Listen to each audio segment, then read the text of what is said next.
وينفعنا بهم وبعلومهم في الدارين آمين آمين آمين الله. الفاتحة. أعوذ من الشيطان الرجيم. بسم الله الرحمن الرحيم. الحمد لله رب العالمين الرحمن الرحيم. إياك نعبد وإياك نستعين اهدنا الصراط المستقيم غير المغضوب عليهم ولا الضالين.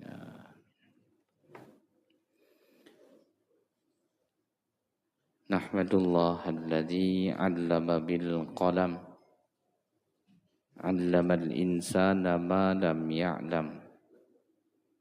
Nusalli wa nusallimu ala man unzila ilaihil Qur'an Muhammadin sallallahu alaihi wasallam wa ala alihi wa ahli baitihil kiram.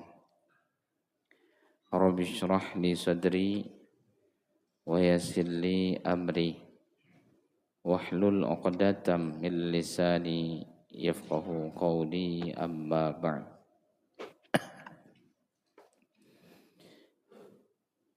Jamaah salat subuh yang dirahmati oleh Allah Subhanahu wa taala, sebagaimana biasanya sebelum lebih lanjut mari kita sama-sama berniat atau memperbaharui niat kita untuk duduk i'tikaf dalam masjid ini. Bismillahirrahmanirrahim. Nawaitu an a'takifa fi hadzal masjid sunnatan lillahi ta'ala. Di dalam hati masing-masing, sengaja saya niat i'tikaf dalam masjid ini sunnah karena Allah Ta'ala.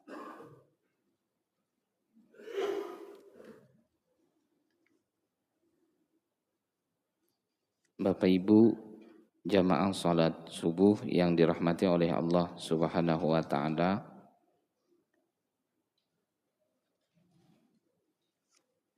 insyaallah pada subuh kali ini kita menindaklanjuti apa yang kita sampaikan pada pekan sebelumnya atau di pertemuan sebelumnya, bahwa ada kewajiban mengganti sholat kita yang dulu pernah kita tinggalkan. Kita menyebutnya dengan mengqadha. Dan nanti kita langsung praktekkan saja bahwa ketika kita sudah tahu, sudah mengerti, lebih utama tentunya ketika kita langsung menjalaninya.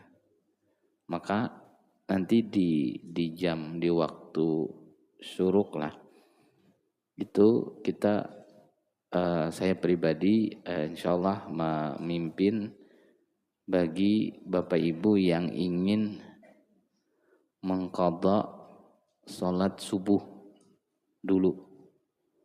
Nanti silahkan niatnya, maksudnya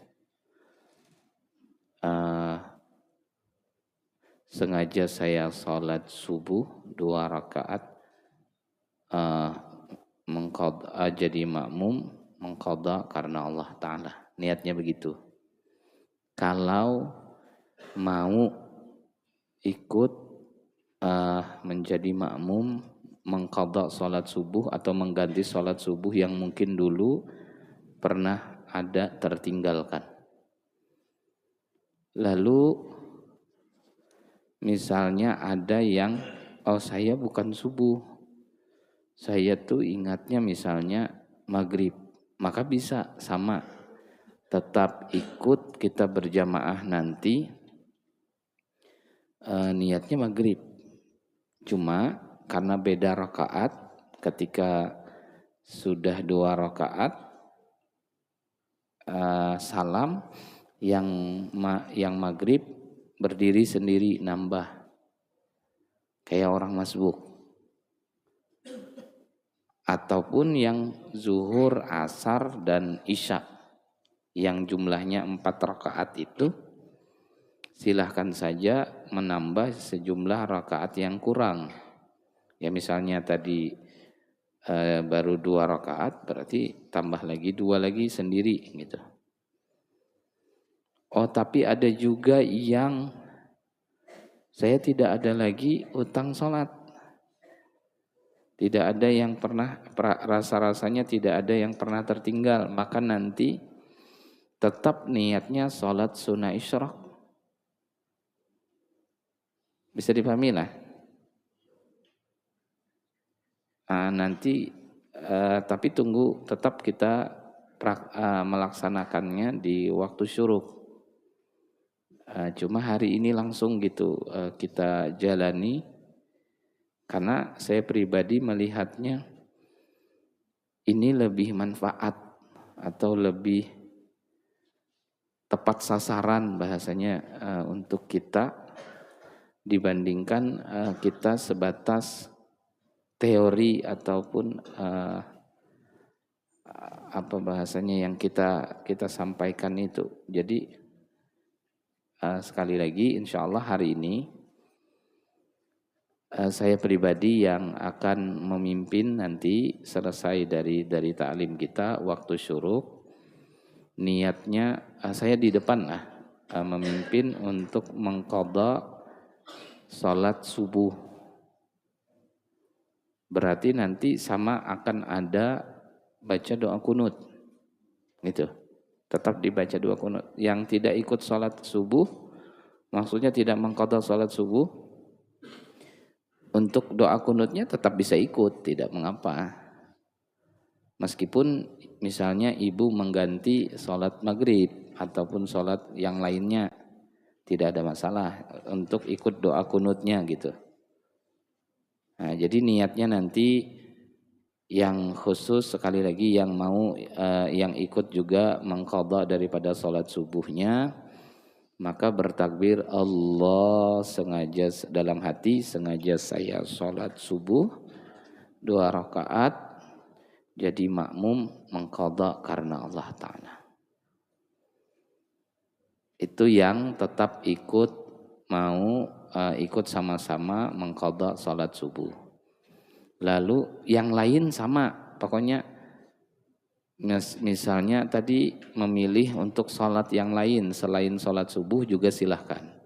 Mau maghrib kah, mau isya, mau zuhur, mau asar. Hanya bedanya tadi kalau kami yang sudah sholat, yang mengqadha sholat subuh hanya 2 rakaat salam, maka yang niatnya mengqadha sholat maghrib, niatnya yang mengqadha sholat isya, zuhur dan asar, tambah berdiri sendiri. Kayak orang masbuk gitu. Bisa kira-kira lah.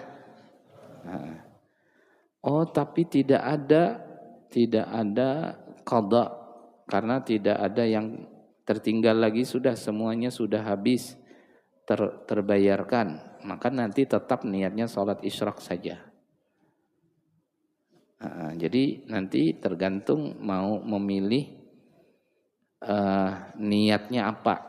Nah, itu ingin menunjukkan bahwa juga niat sholat itu antara imam dan makmum yang mengikuti dan diikuti tidak mesti harus sama. Gitu nah. Kan pembahasan kita terkait juga sebelumnya bahwa imam makmumnya itu berbeda niat sholatnya, boleh, bisa. Yang tidak berlaku itu hanya jenis sholatnya yang tidak sama. Dalam arti gini, sholat yang tidak ada rukuknya, tidak ada sujudnya, sholat fardu kifayah, lalu yang lain ikut sholat, berarti nggak bisa. Maksudnya yang lain mau mengqadha sholat zuhur, sholat asar, nggak bisa.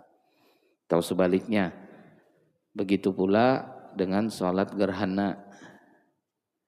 Kan sholat gerhana itu ruku 2 kali, berdirinya 2 kali. Nah itu yang juga tidak bisa. Kalau selain itu bisa saja.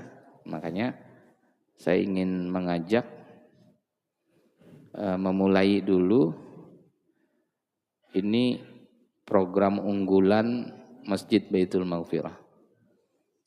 yang mana tidak ada di masjid lain. Karena di masjid lain itu agak malu-malu, agak sungkan. Ketahuan akhirnya ternyata pernah tidak sholat.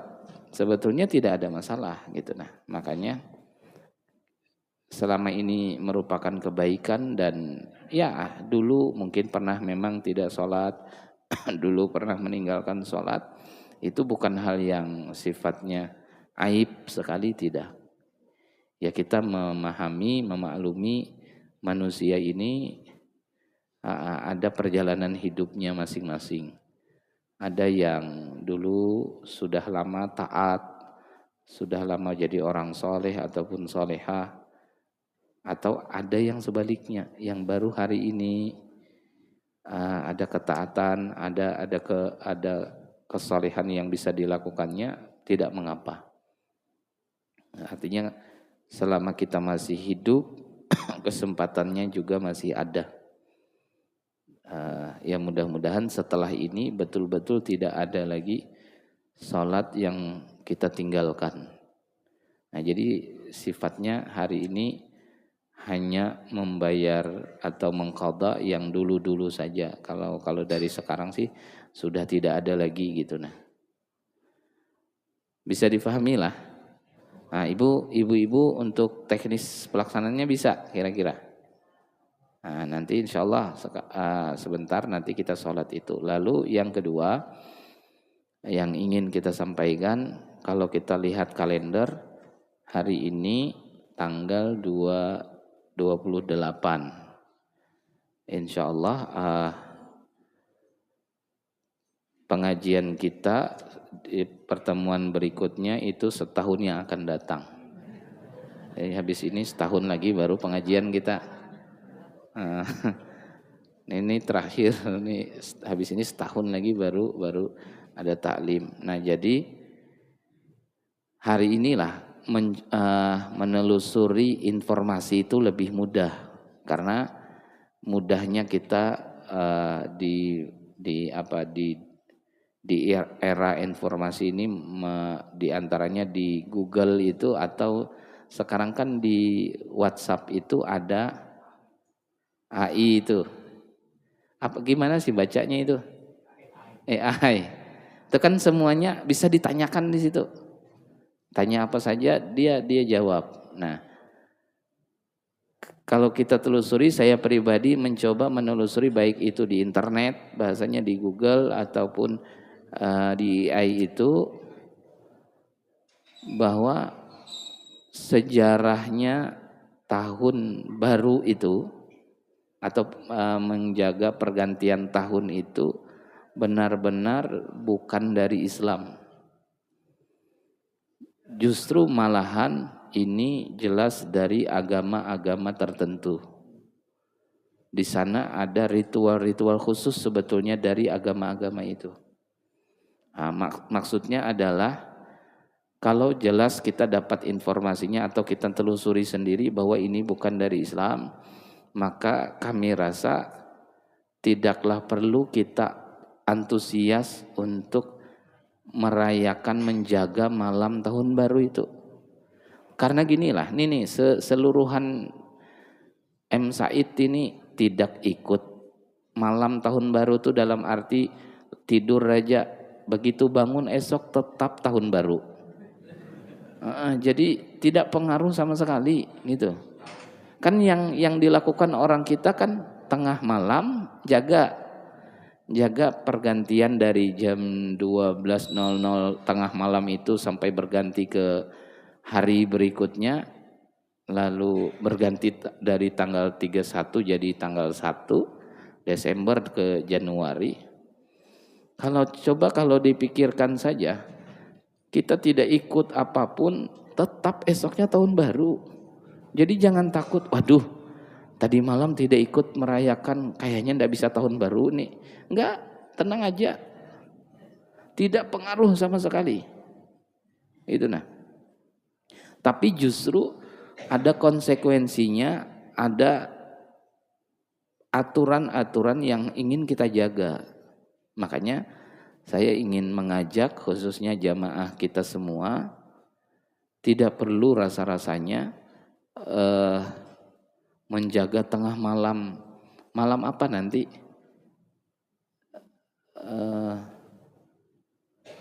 Selasa malam Rabu ya? Ya, Selasa malam Rabu sampai ke Rabu dini hari. Jadi kalau ada niatan mau jaga pokoknya itu, mending diganti ya saja dengan niatan yang lainnya yang lebih bermanfaat, lebih baik dan lebih menjaga akidah ataupun keyakinan kita sebagai umat Islam. Artinya tidak perlu untuk melakukan hal itu. Apalagi tadi kalau kita telusuri, justru sejarahnya itu datang dari agama-agama yang lain atau kepercayaan lain itu. Sementara kita adalah orang-orang yang jelas menyatakan diri sebagai orang Islam, begitu. Bisa dipahami maksudnya? Oh, tapi bagaimana yang sudah terniat mau bakar-bakar ikan, mau bakar-bakar ayam, pokoknya sudah niat sekali. Kita dudukkan posisinya membakar ikan, membakar ayam atau bakar jagung, itu adalah sesuatu yang mubah. Artinya boleh-boleh saja hal tersebut. Yang perlu dijaga sekali lagi niatnya, kenapa tiba-tiba malam itu membakar ikan, bakar ayam, oh karena ini ingin menyambut tahun baru, jelas bermasalah niatnya. Terus bagaimana supaya tetap bisa? Niatkan saja ingin berkumpul bersama kawan-kawan karena besok harinya biasanya libur. Kan mungkin itu saja waktu terkumpul, ada keluarga yang biasanya sibuk kerja. Jadi sama sekali tidak ada kaitannya. Cuma kebetulan waktunya bersamaan misalnya. Nah, untuk menunjukkan ada niatan terkait menjaga tahun baru itu, maka tidak ada selebrasinya. Maksudnya tidak kita kemudian menyediakan kembang api, nah gitu maksudnya. Itu ingin menunjukkan bahwa kita ini nggak ada hubungannya dengan tahun baru ini gitu. Tapi ya tadi tetap bisa membakar ikannya. Yang tidak diperbolehkan bahkan hukumnya haram itu membakar rumah dan bakar masjid. Ini apalagi masjid dibakar. Kalau bakar ikan saja, bakar ini misalnya kebetulan di situ bisa terkumpul seluruh keluarga, silakan. Sekali lagi dengan niat, cukup niatnya yang dirubah. Kenapa bakar-bakar ikan? Kenapa bakar-bakar jagung? Oh, ingin merayakan pergantian tahun. Ini bermasalah tadi secara sejarah terkait bergantinya tahun ini. Makanya kita sebagai orang-orang yang beriman lalu meniatkan tidak untuk hal itu. Ya termasuk masalah selebrasinya bahasanya tadi yaitu bakar-bakar menyalakan kembang api dan seterusnya. Bisa dipahami kira-kira? Nah, jadi ya betul-betul saya tidak ada niat apapun ingin menyampaikan ini, ya sebatas apa yang saya pahami, yang saya juga lakukan hal tersebut. Ya mudah-mudahan kita benar-benar bisa menjaga diri, bahwa selama ini kita sudah melakukan banyak kebaikan, melakukan banyak ibadah, kita rutin taklim, pengajian di masjid ini, mungkin juga sholat berjamaah, tadarusnya. Maka mudah-mudahan itu benar-benar mengantarkan kita bisa terus melakukan hal-hal yang Allah ridai saja. Mungkin itu sekilas sebagai pengantarnya. Jadi nanti sekali lagi ada dua yang disampaikan.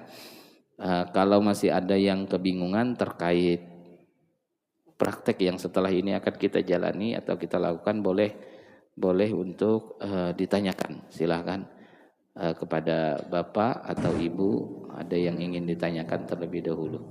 Atau mungkin beberapa hal lainnya di luar dari tema materi, silahkan. Assalamualaikum warahmatullahi wabarakatuh. Waalaikumsalam. Ustadz ini mohon maaf mendahului. Jadi ini pertanyaan masalah kita yang masbuk Ustadz. Kebetulan ini ada pertanyaan dari jamaah kemarin. Pak, saya itu masih bingung. Kalau saya datang ke masjid kebetulan si imam sudah rukuk, itu takbir saya 2 kali untuk takbir memulai sholat, kemudian takbir untuk rukuk, atau saya takbir 1 kali langsung rukuk. Itu aja Ustaz, terima kasih. Assalamualaikum warahmatullahi wabarakatuh. Waalaikumsalam.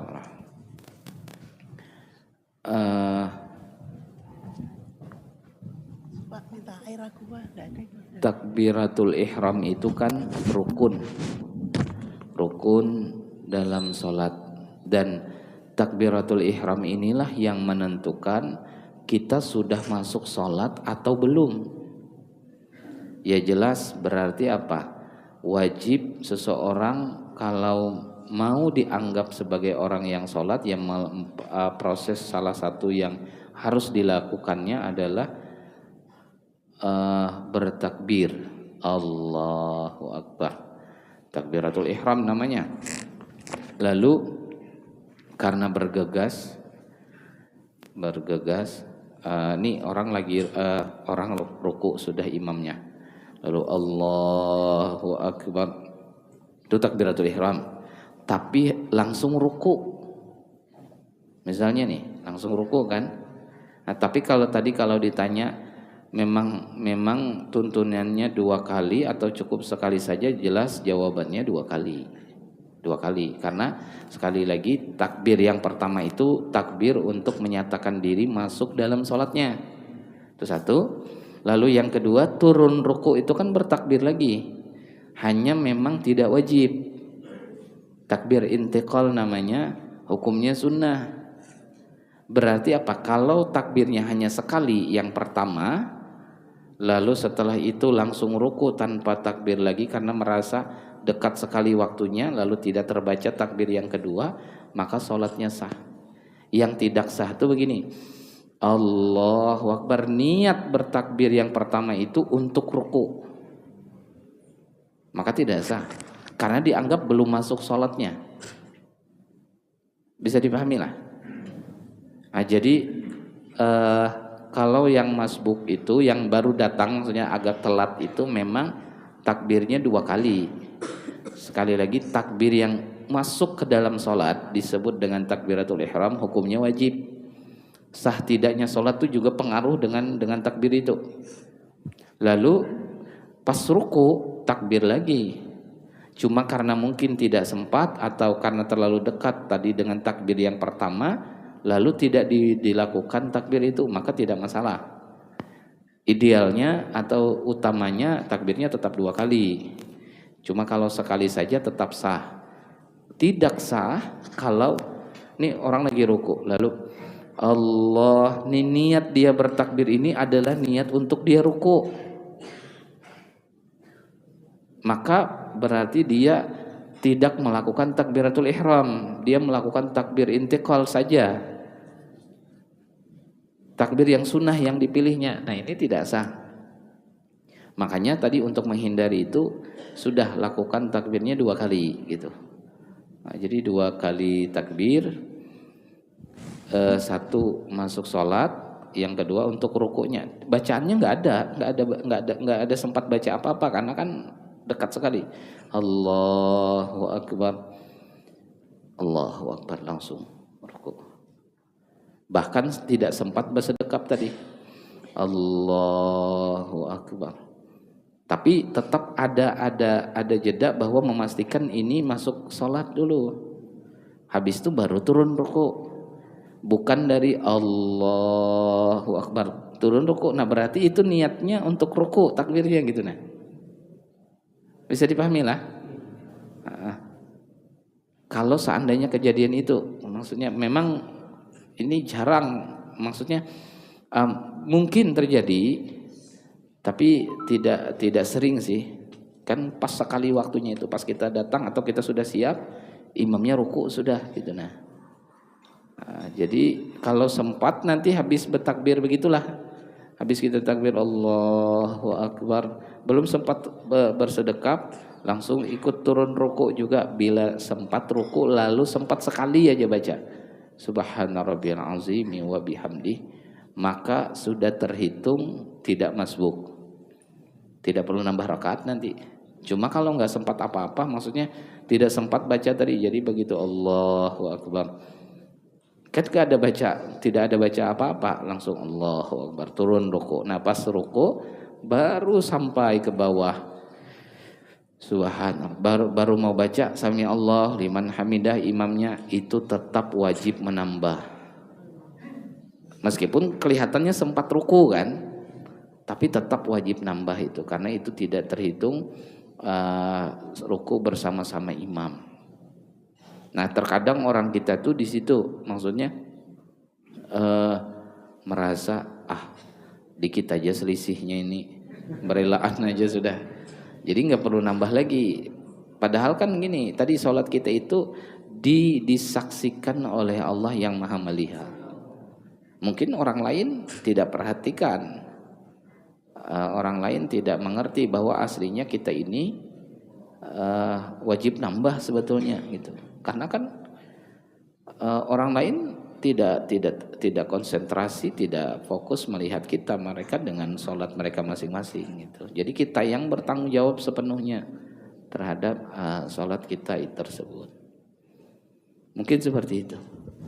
Tadi selanjutnya silakan. Bismillahirrahmanirrahim. Assalamualaikum warahmatullahi wabarakatuh. Waalaikumsalam.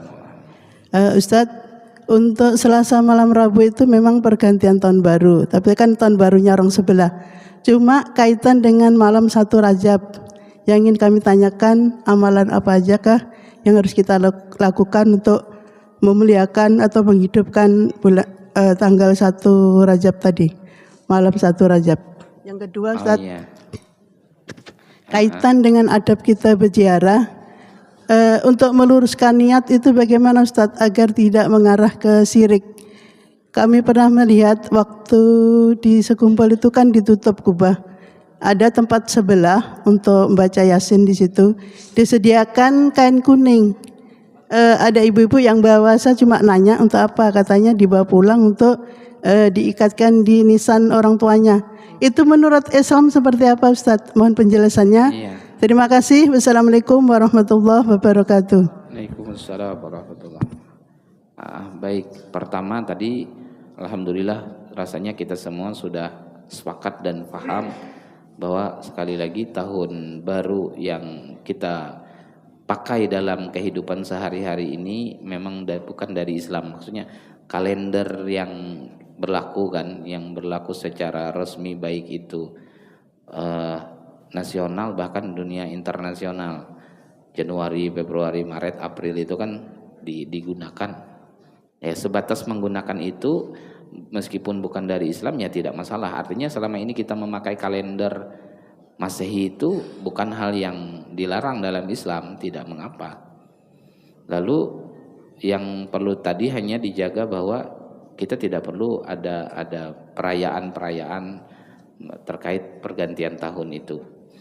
Nah lalu yang ditanyakan adalah bagaimana apa kira-kira kalau karena waktunya juga bersamaan ya, Rajab datang di tahun yang baru juga, maksudnya anggaplah tanggalnya sama malahan juga kan, berarti 1 Januari ya, 1 Januari juga masuk 1 Rajab.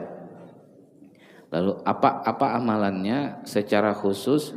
Kalau kita telusuri diantaranya dalam kitab Lataiful Ma'arif karya Imam Ibn Rajab Al-Hambali, tidak ada sebetulnya amalan yang khusus atau ritual khusus, karena di situ membantah terkait ada sholat yang dilakukan, yang sholat ragaib namanya, yang jumlah rakaatnya sekian banyak sekali malam itu. Nah itu dibantah dengan beberapa dalil-dalil yang lainnya, sehingga kalau sholat khusus awal malam pertama bulan Rajab nggak ada di situ, bahasanya gitu.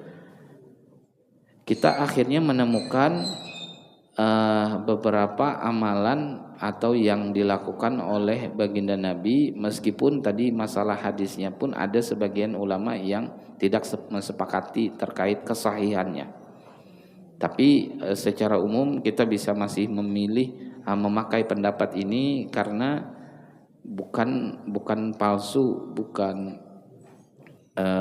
bukan dibuat-buat, tapi masih ada namanya dhaif kan, statusnya lemah saja, yaitu berdoa. Tentunya berdoa di malam pertama bulan Rajab itu, misalnya besok tanggal 1 Rajabnya, ya tentu malamnya menyambut itu ada doa yang dibaca.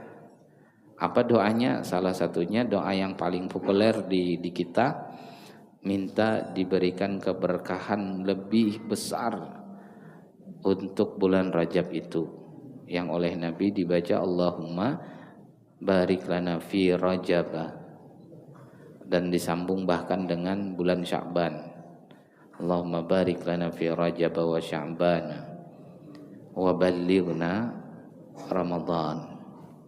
Nah, itu bisa, itu yang dibaca, atau dengan bahasa yang umum. Maksudnya dengan bahasa Indonesia. Ya Allah, berkahi kami dengan datangnya bulan Rajab ini.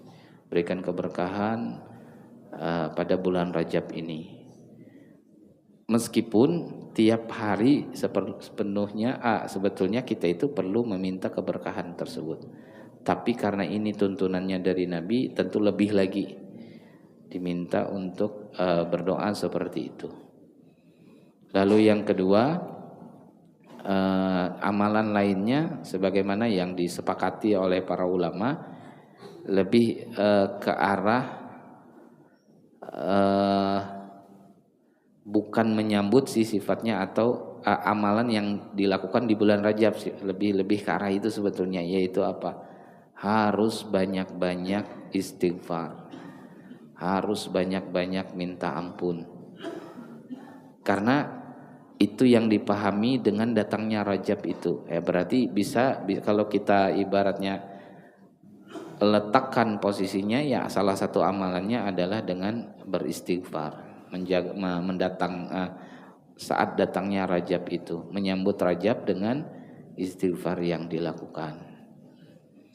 Lalu yang ketiga, tadi kalau sholat nggak ada lah, tadi satu masalah sholat sudah kita sampaikan, nggak ada sholat khusus itu. Yang ada tadi terkait doa, kemudian istighfar, lalu bagaimana dengan puasa gitu. Nah, jadi ada 4 yang ingin kita sampaikan. Sepakat sudah kalau masalah doanya dan istighfarnya, oke. Sholatnya tidak ada, berarti 1 dihilangkan.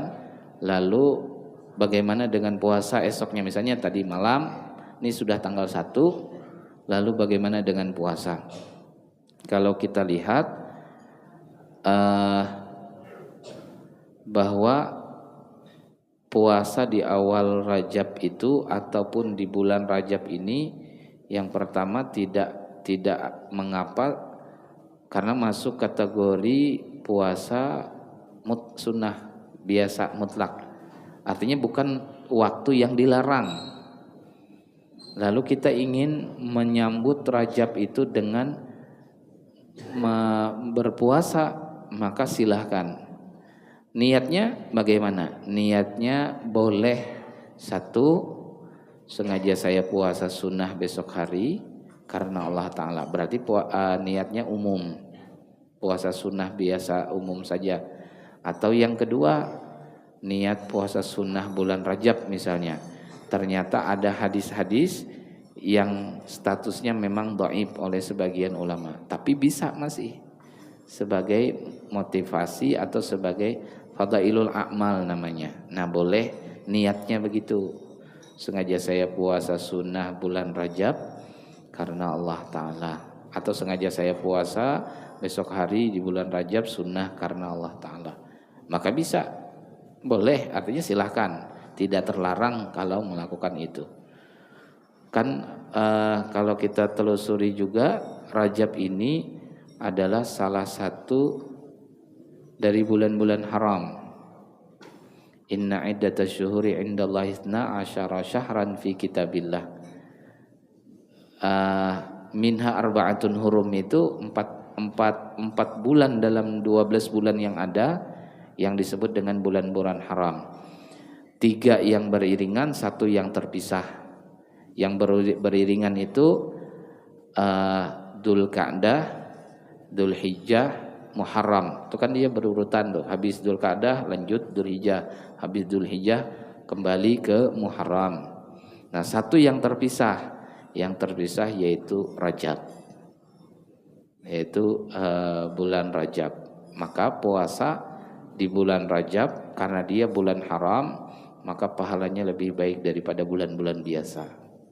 Makanya tadi pilihannya kalau misalnya puasa di tanggal 1 dan seterusnya, maka ini merupakan sebuah kebaikan yang lebih baik dari bulan yang lain bahkan. Maka silahkan bisa dengan cara itu. Mungkin itu yang pertama bisa dipahami Ibu yang bertanya ya. Lalu yang kedua, bagaimana dengan berziarah agar terhindar atau agar tidak syirik? Ya jelas masalah kesyirikan ini yang pertama tentu saja terkait niat atau hati dari pemilik dari orang yang berziarah. Bahwa kita semua harus punya keyakinan yang sama. Tidak ada yang memudaratkan, tidak ada yang mendatangkan manfaat apapun kecuali hanya Allah. Wajib itu. Enggak ada yang lain. Harus itu keyakinan yang dibangun pertama kali dalam hati ini. Bahwa segala sesuatu musibah, bencana, bahasanya yang tidak diinginkan atau sebaliknya kebermanfaatan, rezeki sepenuhnya itu Allah yang menentukan. Tidak pengaruh apapun, tidak ada pengaruh apapun selain daripada Allah. Lalu bagaimana dengan yang kita temui ada kain kuning atau mungkin kain-kain yang lainnya?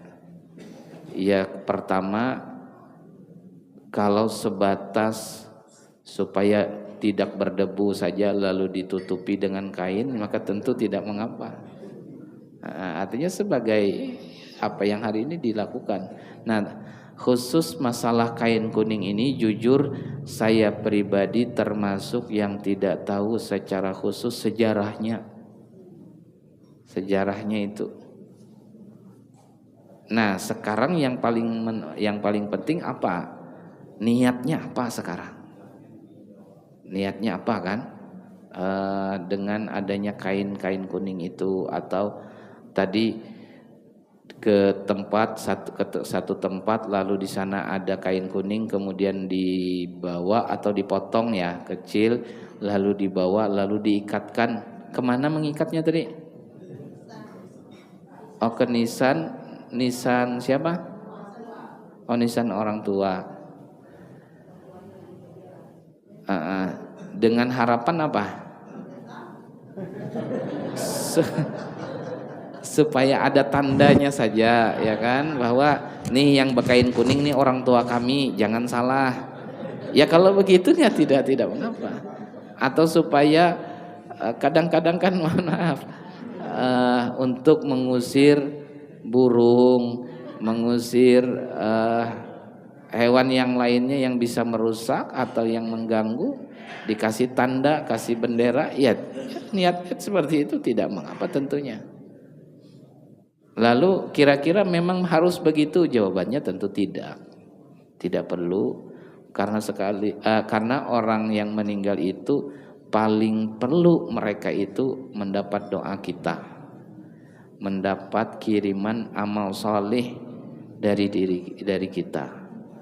Kebaikan-kebaikan yang kita lakukan, kita mohonkan ke Allah juga dibagikan seandainya ada pahalanya kepada orang tua kita, keluarga kita.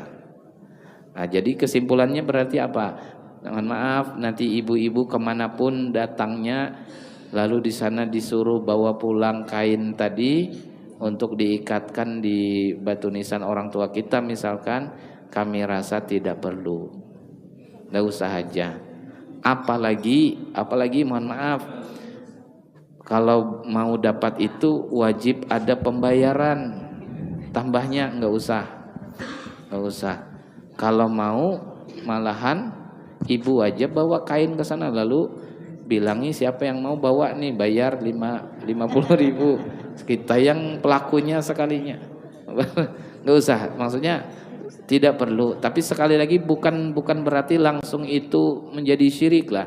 Makanya kembali ke niat pelaku awalnya gitu. Nah, kita tidak ingin memvonis langsung, tapi tentu saja yang tanpa kain itu lebih mudah untuk menjaga niat, lebih selamat untuk menata hatinya dibandingkan ada kainnya. Karena kalau ada kainnya bisa saja niatnya akan berubah. Kalau nggak ada, tentu lebih selamat itu. Makanya tadi kalau seandainya saya pribadi, ya tentu saya lebih memilih untuk tidak perlu dengan adanya kain-kain seperti itu. Oh tapi bagus berwarna, ya silakan kalau mau masalah warna tadi. Masalah itu masalah hiasan saja jadinya, ya tidak mengapa. Mungkin seperti itu. Selanjutnya silakan. Menyambung Ustadz. Boleh? Kenapa harus kain kuning gitu ya, di sini tempat-tempat wali itu banyak kain kuning gitu. Padahal kalau ditelusuri dengan Rasulullah kan yang warna yang dibenci Rasul gitu kuningnya. Kalau yang Rasulullah disenangi, warna yang Rasulullah senang itu kan putih, hijau gitu. Tapi kok di tempat wali-wali kuning gitu, banyak kain kuning. Iya. Jadi benar ada pakaian yang oleh Nabi tidak terlalu disukai warnanya. Karena pada saat itu dia tasyabuh. Tasyabuh itu mirip. Ada kesamaan dengan pemuka agama atau tokoh agama yang lain, itu apa namanya di yang berarti budaya yang ada kuning agak ke oren-orenan, lebih ke arah itu. Tapi gini, hukum warna itu adalah mubah, hukum dasarnya. Artinya semua warna itu ya boleh saja, tidak ada masalah. Cuma memang kalau kita lihat telusuri tadi masalah Nabi yang kurang suka itu karena Nabi itu selalu ingin jangan sama, jangan persis dengan agama-agama yang lain, untuk menunjukkan identitas ini agama Islam itu tidak ikut-ikutan begitu. Nah lalu tadi kalau ditanyakan kenapa kalau di tempat kita di kubur-kubur orang-orang saleh yang dianggap sebagai orang-orang yang dekat ke Allah justru kuning. Nah itu dia, saya termasuk bukan panitia pengadaan itu, makanya saya tidak tahu. Dan saya termasuk yang lahir mungkin agak belakangan ya, artinya ada orang-orang yang sudah dulu menelusuri sejarah-sejarah itu. Nah saya termasuk yang tidak tahu kenapa kemudian kainnya kuning. Bisa jadilah tebakan saya saja. Waktu mau ngasih tanda itu kebetulan yang jualnya hanya ada kainnya kuning, lalu itu yang dipakai. Seandainya dulu itu yang jualan pas sisa stok kainnya hijau, ya mungkin hijau yang ditaruh. Jadi betul sih, itu maksudnya di zaman kita sekarang dengan tadi mudahnya kita dapat ilmu, dapat informasi. Kita tidak lagi asal ikut-ikutan kayak orang dulu tuh, nah gitu.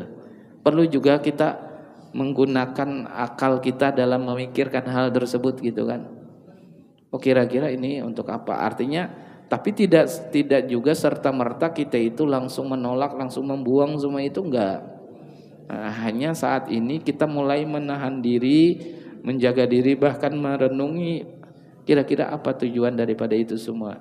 Kalau memang tidak berkesesuaian dengan tuntunan agama, ya tentu saatnya kita bersikap bahwa ini tidak usah lagi, gak perlu ada begitu kan.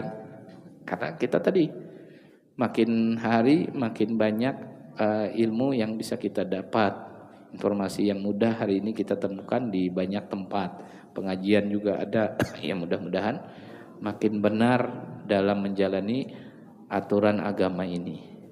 Nah, jadi sekali lagi mohon maaf, tapi nanti bisa ditanyakan sama ketua kita, siapa tahu ketua masjid ada informasinya, karena beliau ini selain daripada ketua kan beliau juga ketua RT ya. Nah, siapa tahu ada sejarah. Oh, sudah enggak lagi. Atau beliau punya pengalaman yang pernah ditemui sebelum-sebelumnya. Jadi kalau saya pribadi ya mohon maaf kalau ditanya kenapa warna kuning, saya tidak tahu secara khusus apa sejarahnya. Malahan tadi saya menebak mungkin pas mau beli stok kainnya itu aja yang ada, makanya kuning yang dipakai. Mungkin itu saya rasa cukup. Setelah waktu syuruk kita, jadi sekali lagi saya ulangi, kita sholat, yang mau tetap sholat sunnah isyraq silahkan, yang mau sama dengan kami insya Allah saya mimpin niatnya sholat subuh mengqadha jadi imam. Bapak Ibu yang ingin mengqadha sholat subuh silahkan juga niatkan begitu sama. Tapi saya ingin sholat maghrib aja, isya saja, subuh saja, zuhur, asar, silahkan juga. Niatnya sekali lagi misalnya yang mengqadha subuh, Allah sengaja saya sholat subuh 2 rakaat mengqadha jadi makmum karena Allah Ta'ala. Bisa lah. Baik. Kita tutup dengan doa kafaratul majlis. Subhanakallahumma wa bihamdika asyhadu an la ilaha illa anta astaghfiruka wa atubu ilaik. Wassalamualaikum warahmatullahi wabarakatuh.